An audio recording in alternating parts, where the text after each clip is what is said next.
প্রিয় ভিউয়ার্স, আবারও চলে আসলাম আপনাদের মাঝে গুরুত্বপূর্ণ একটি ভিডিও নিয়ে। অন্নপূর্ণা যোজনার স্ট্যাটাস কিভাবে আপনারা চেক করবেন এবং টাকা না পেলে কিভাবে অভিযোগ জানাবেন, অবৈধ কেউ টাকা পেলে কিভাবে আপনারা অভিযোগ জানাবেন, আজকে কিন্তু লাইভ সরাসরি আপনাদের মাঝে দেখিয়ে দেবো। তো আপনারা কিন্তু আপনাদের নিজেদের মোবাইল ফোন থেকে কিন্তু সরাসরি অন্নপূর্ণা যোজনার স্ট্যাটাস চেক করতে পারবেন এবং টাকা না পেলে কিন্তু অভিযোগ করতে পারবেন এবং অবৈধ কেউ যদি টাকা পায় সেক্ষেত্রেও কিন্তু আপনারা অভিযোগ জানাতে পারবেন। কিভাবে জানাবেন স্টেপ বাই স্টেপ কিন্তু আপনাদের মাঝে তুলে ধরবো। তো শুরুতেই আপনাদেরকে জানিয়ে রাখি, আপনারা আপনাদের নিজেদের মোবাইল ফোনে চলে আসবেন। মোবাইল ফোনের যে গুগল সার্চ বার আছে সেই গুগল সার্চ বারে জাস্ট আপনারা টাইপিং করবেন socialregistry.wb.gov.in। টাইপিং করার পরে সার্চ অপশনে ক্লিক করবেন। ক্লিক করার সাথে সাথে আপনাদের মাঝে অন্নপূর্ণা যোজনার অফিসিয়াল ওয়েবসাইট খুলে যাবে। খুলে যাওয়ার পরে একটু স্ক্রল ডাউন করে নিচে চলে আসবেন। আসার পরে আপনারা দেখতে পাবেন এখানে সিলেক্ট ইওর ডিস্ট্রিক্ট, অর্থাৎ আপনি যে জেলায় বসবাস করেন সেই জেলাটি কিন্তু এখানে সিলেক্ট করতে হবে। তারপরে দ্বিতীয়ত নিচেই কিন্তু আপনার বৈধ 10 সংখ্যার মোবাইল নাম্বারটা এখানে ইনপুট করতে হবে, অর্থাৎ আপনি যখন অন্নপূর্ণা যোজনায় আবেদন করেছিলেন যে মোবাইল নাম্বারটা দিয়েছিলেন সেই মোবাইল নাম্বারটা কিন্তু এখানে বসাতে হবে। তো আমি আপনাদেরকে লাইভ সরাসরি দেখিয়ে দিচ্ছি। মোবাইল নাম্বারটা বসিয়ে দেওয়ার পরে এই যে ক্যাপচার কোডটি আছে জাস্ট আপনারা এখানে বসিয়ে দেবেন। বসিয়ে দেওয়ার পরে এই রিকোয়েস্ট ওটিপিতে একটা ক্লিক করে দেবেন। রিকোয়েস্ট ওটিপিতে ক্লিক করার সাথে সাথে কিন্তু ওই বৈধ মোবাইল নাম্বারে একটি ওটিপি যাবে। সেই ওটিপিটা কিন্তু আপনাদেরকে এখানে ইনপুট করতে হবে। ওটিপিটি বসিয়ে দেওয়ার পরে এই যে ভেরিফাই অ্যান্ড কন্টিনিউ অপশান আছে জাস্ট এই অপশানে আপনারা একটা ক্লিক করে দেবেন। ক্লিক করার সাথে সাথে কিন্তু পরবর্তী একটি পেজ খুলে যাবে। আপনারা দেখতে পাচ্ছেন এখানে কিন্তু application submitted, family data collection কিন্তু এখানে লেখা দেখা হবে। তারপরে আপনারা একটু স্ক্রল ডাউন করে নিচে চলে আসবেন। আসার পরে এখানে আপনারা দেখতে পাবেন হেড অফ দ্য ফ্যামিলি মেম্বার্সের নাম এবং বেনিফিশিয়ারির নাম এখানে শো করবে এবং সাবমিশন ডেট টাইম কিন্তু শো করবে। তার ঠিক নিচেই কিন্তু আপনারা দেখতে পাবেন স্ট্যাটাসটা কিন্তু শো করবে। তো এইভাবেই কিন্তু আপনারা আপনাদের নিজেদের মোবাইল ফোন থেকে কিন্তু আপনাদের স্ট্যাটাসটা চেক করতে পারবেন। এরপরে আপনারা একটু স্ক্রল আপ করে উপরের দিকে চলে আসবেন। এইখানে আপনারা একটি অপশান দেখতে পাবেন লেখা আছে অবজেকশন অ্যান্ড ক্লেম। জাস্ট এই অপশানে আপনারা একটা ক্লিক করবেন। ক্লিক করার সাথে সাথে একটু নিচের দিকে চলে আসবেন। আসার পরে এখানে আপনারা দেখতে পাচ্ছেন লেখা আছে অবজেকশন এগেনস্ট সাম অন, আরেকটি অপশান আছে ক্লেম বাই অ্যাপ্লিক্যান্ট। অর্থাৎ এই দুটোর মধ্যে পার্থক্য হলো আপনার যদি কোনো রকম টাকা না ঢুকে থাকে সেক্ষেত্রে আপনি এই ক্লেম বাই অ্যাপ্লিক্যান্ট এই অপশানে ক্লিক করবেন। আর যদি আপনার মনে হয় যে কোনো অবৈধ ব্যক্তি অর্থাৎ সরকারি চাকরি করে তারপরেও তার ব্যাঙ্ক অ্যাকাউন্টে অন্নপূর্ণা যোজনার টাকা ঢুকেছে সেক্ষেত্রে আপনারা এই অবজেকশানে ক্লিক করতে পারবেন। তো এইখানে কিন্তু একটা প্রসেস আমরা দেখিয়ে দিচ্ছি ক্লেম বাই অ্যাপ্লিক্যান্ট কিভাবে আপনারা করবেন। আপনার যদি না টাকা ঢুকে থাকে সেক্ষেত্রে এই ক্লেম বাই অ্যাপ্লিক্যান্টে আপনারা প্রথমত ক্লিক করবেন। ক্লিক করার পরে একটু নিচে চলে আসবেন। আসার পরে আপনারা দেখতে পাবেন ওই ব্যক্তির কিন্তু এখানে অ্যাপ্লিকেশান নাম্বারটা শো হবে এবং পুরো পার্মানেন্ট অ্যাড্রেসটা শো হবে। শো হওয়ার পরে এখানে আপনারা দেখতে পাবেন ওই ব্যক্তির টোটাল গোটা মেম্বার্স সদস্যর নাম কিন্তু এখানে শো হবে, জেন্ডার শো হবে, ডেট অফ বার্থ কিন্তু এখানে শো হবে। তারপরে দেখতে পাবেন এই যে সবুজ টিক চিহ্ন আছে এই সবুজ টিক চিহ্ন যেখানেই থাকবে অর্থাৎ যার নামের পাশে থাকবেন তিনি কিন্তু একমাত্র বেনিফিশিয়ারি, অর্থাৎ তিনি অন্নপূর্ণা যোজনার বেনিফিশিয়ারি। ঠিক আছে, তারপরে একটু নিচে চলে আসবেন। আসার পরে আপনারা দেখতে পাবেন লেখা আছে দুটি অপশান কিন্তু এখানে লেখা আছে। বলা হয়েছে application details incorrect or wrongly marked as ineligible application rejected. অর্থাৎ এই দুটির মানে হলো প্রথমটা হলো অ্যাপ্লিকেশান ডিটেলস ইনকারেক্ট। যদি আপনার মনে হয় যে আপনার নাম, বয়স, অ্যাড্রেস, জেন্ডার ইত্যাদি ভুল আছে সেক্ষেত্রে আপনারা এই চেকবক্সটা অন করে দেবেন। দেওয়ার পরে এখানে কিন্তু আপনারা আপনাদের মন্তব্যটা লিখতে পারবেন। লিখে দিবেন বাংলা বা ইংরাজিতে আপনার মন্তব্য লিখবেন। লেখার পরে এখানে কিন্তু আপনার একটি বৈধ ডকুমেন্টস কিন্তু আপলোড করতে হবে 50 কেবি থেকে 200 কেবির মধ্যে। করার পরে এই যে সাবমিট বা ক্লেম লেখা আছে জাস্ট এই অপশানে আপনারা একটা ক্লিক করে দেবেন, অর্থাৎ সাবমিট করে দেবেন।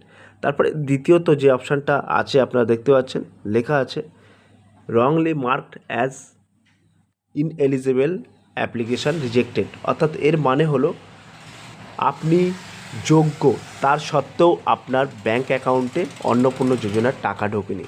আপনি যোগ্য হওয়ার সত্ত্বেও আপনার ব্যাঙ্ক অ্যাকাউন্টে টাকা ঢোকেনি, সেক্ষেত্রে কিন্তু আপনি এই চেকবক্সটা অন করে দেবেন। দেওয়ার পরে আপনার নিজের মতো করে এখানে বেশ কিছুটা সাজিয়ে গুছিয়ে আপনি লিখে দেবেন, আপনার মন্তব্যটা এখানে প্রকাশ করতে পারবেন। করার পরে আপনি একটু নিচে চলে আসবেন, আসার পরে এইখানে আপনার একটি বৈধ কিন্তু ডকুমেন্টস আপলোড করতে হবে। করার পরে এই যে সাবমিট ক্লেম আছে এই অপশানে একটা ক্লিক করে দেবেন। ক্লিয়ার? এবার আপনি স্ক্রল ডাউন করে একটু উপরে চলে আসুন। সাবমিট করার পরে কিন্তু আপনারা স্ট্যাটাসটা চেক করতে পারবেন। দেখতে পাচ্ছেন এখানে লেখা আছে ট্র্যাক ক্লেমস, ঠিক আছে? তো আপনারা ট্র্যাক করতে পারবেন। তারপরে এইখানে আপনারা দেখতে পাচ্ছেন আরেকটি অপশান লেখা আছে অবজেকশান এগেনস্ট সাম অন। অর্থাৎ আপনার জানা বা পরিচিত বা বাড়ির পাশে কেউ যদি সরকারি কর্মজীবী হয়ে থাকেন বা তার সেই সরকারি কর্মজীবী হওয়া সত্ত্বেও তার ব্যাঙ্ক অ্যাকাউন্টে টাকা ঢুকছে অন্নপূর্ণা যোজনার, তার বিরুদ্ধে কিন্তু আপনি অভিযোগ জানাতে পারেন। সেই অভিযোগ জানাতে গেলে আপনাকে এই অপশানে জাস্ট একটা ক্লিক করে দিতে হবে। ক্লিক করার সাথে সাথে একটু নিচে চলে আসবে, আসার পরে নেম অফ দ্য অবজেক্টর, আপনার নাম এখানে উল্লেখ করবেন এবং ফাদার্স নেম উল্লেখ করবেন। ডিস্ট্রিক্ট অলরেডি শো হবে, রুরাল অলরেডি শো হবে এবং এখান থেকে ব্লকটা নির্বাচন করবেন এবং পঞ্চায়েতটা নির্বাচন করবেন এবং এখানে অবজেকশান ডিটেলস, তারপরে আপনারা দেখতে পাচ্ছেন অ্যাপ্লিকেশান নম্বর। তো এখানে কিন্তু লেখা আছে application number against which objection being reside. অর্থাৎ ওই ব্যক্তির যে অনলাইন আবেদন করেছিলেন যে নম্বরটা আছে অ্যাপ্লিকেশান নম্বরটা, সেটা এখানে বসিয়ে দেবেন। বসিয়ে দেওয়ার পরে সার্চ অপশান ক্লিক করবেন। ক্লিক করার পরে সেটাকে আপনারা সিলেক্ট করতে পারবেন। সিলেক্ট করার পরে এইখানে আপনারা দেখতে পাচ্ছেন এখানে কিন্তু বেশ 4টে অপশান কিন্তু আপনারা এখানে দেখতে পাচ্ছেন। এই 4টে অপশানের উপরে আপনারা দেখতে পাচ্ছেন লেখা আছে রিজন ফর অবজেকশন। তো এই ফার্স্ট যে অপশানটা আছে এই অপশানের মানে হলো applicant does not reside within West Bengal. অর্থাৎ এই আবেদনকারী পশ্চিমবঙ্গের বাসিন্দা নন বা অন্য রাজ্যে বসবাসকারী ইত্যাদি, তারপরেও তার ব্যাঙ্ক অ্যাকাউন্টে টাকা ঢুকছে অন্নপূর্ণা যোজনার। আপনি যদি নিশ্চিত হন তাহলে এই চেকবক্সটা অন করে দেবেন। অন করে দেওয়ার পরে এখানে আপনি 100টি বাক্য এখানে নিজের ভাষায় লিখে দিতে পারবেন, অর্থাৎ মন্তব্য করতে পারবেন। তারপরে আপনারা দেখতে পাচ্ছেন এখানে লেখা আছে আর সেকেন্ড অপশানে লেখা আছে application is not aged between 25 to 60 years. অর্থাৎ আবেদনকারীর 25 বছর বয়সের কম, অর্থাৎ 25 বছর হয়নি, তারপরেও তার ব্যাঙ্ক অ্যাকাউন্টে টাকা ঢুকছে এবং 60 বছর পেরিয়ে গেছে তারপরেও তার ব্যাঙ্ক অ্যাকাউন্টে টাকা ঢুকছে, সেক্ষেত্রে আপনারা এই চেকবক্সটা অন করে দিয়ে কিন্তু আপনারা অবজেকশন জানাতে পারবেন।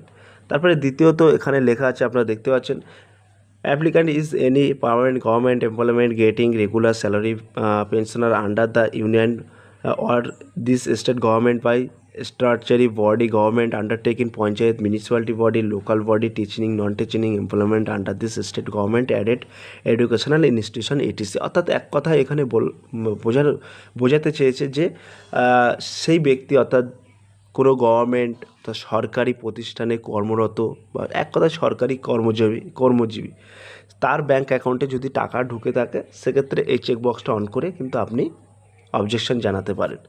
এবং তারপরে 4 নম্বরে বলা আছে অ্যাপ্লিক্যান্ট পেজ ইনকাম ট্যাক্স। অর্থাৎ বেনিফিশিয়ারি আয়কর দেয়, অর্থাৎ যে ব্যক্তি আয়কর দেয় তার ব্যাঙ্ক অ্যাকাউন্টে অন্নপূর্ণা টাকা ঢুকেছে। আপনি যদি এই নিশ্চিত থেকে থাকেন তাহলে কিন্তু এখানে আপনি চেকবক্সটা অন করে দিয়ে আপনার নিজের ভাষায় মন্তব্যটা কিন্তু করতে পারবেন। করার পরে এখান থেকে কিন্তু একটি ডকুমেন্টস আপনাকে আপলোড করতে হবে।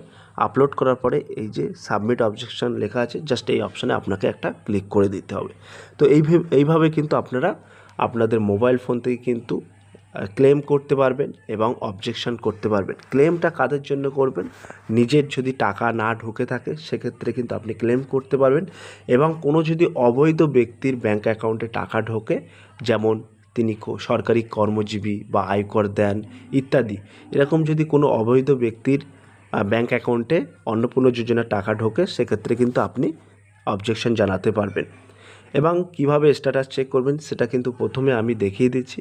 তো আজকে এই বিষয়ের মূল ভিডিও 3টে টপিক কিন্তু আপনাদের মাঝে তুলে ধরলাম। 1 নম্বর হলো কিভাবে আপনারা অন্নপূর্ণা যোজনার স্ট্যাটাস চেক করবেন। 2 নম্বর টাকা না ঢুকলে কিভাবে আপনারা ক্লেম করবেন। 3 নম্বর কোনো অবৈধ ব্যক্তির ব্যাঙ্ক অ্যাকাউন্টে যদি অন্নপূর্ণা যোজনার টাকা ঢুকে থাকে সেটা কিভাবে অবজেকশন জানাবেন, সেই প্রসেসটা কিন্তু আমরা সরাসরি এই ভিডিওর মাধ্যমে দেখিয়ে দিচ্ছি। এখনও পর্যন্ত আপনারা যারা টাকা পাননি তারা একটু কমেন্ট সেকশন বক্সে কমেন্ট করে জানাবেন। এবং আপনাদেরকে জানিয়ে রাখি, আজকে 20 তারিখ, আজকে কিন্তু আপনারা ক্লেম করবেন না, যেহেতু ওয়েস্ট বেঙ্গল অর্থাৎ গভর্নমেন্ট অফ ওয়েস্ট বেঙ্গল অর্থাৎ পশ্চিমবঙ্গ সরকারের তরফ থেকে সার্কুলার করা হয়েছিল যে 17 আগস্ট থেকে আপনার 20 আগস্ট পর্যন্ত টাকা দেওয়া হবে। সেক্ষেত্রে আপনাদের এখনও একদিন কিন্তু অপেক্ষা করতে হবে। তো 21 তারিখ পর্যন্ত আপনারা অপেক্ষা করবেন। অপেক্ষা করার পরে যদি টাকা না ঢোকে সেক্ষেত্রে আপনারা ক্লেম জানাতে পারবেন। তো প্রিয় ভিউয়ার্স, এই ছিল আজকের ভেরি মোস্ট ইম্পর্ট্যান্ট ভিডিও। যদি আজকের এই ভিডিওটি ভালো লেগে থাকে প্লিজ লাইক, কমেন্ট এবং শেয়ার করে দিন বন্ধুদের মাঝে। ফিরে আসছে আগামী দিনে আপনাদের জন্য very most important topic video নিয়ে।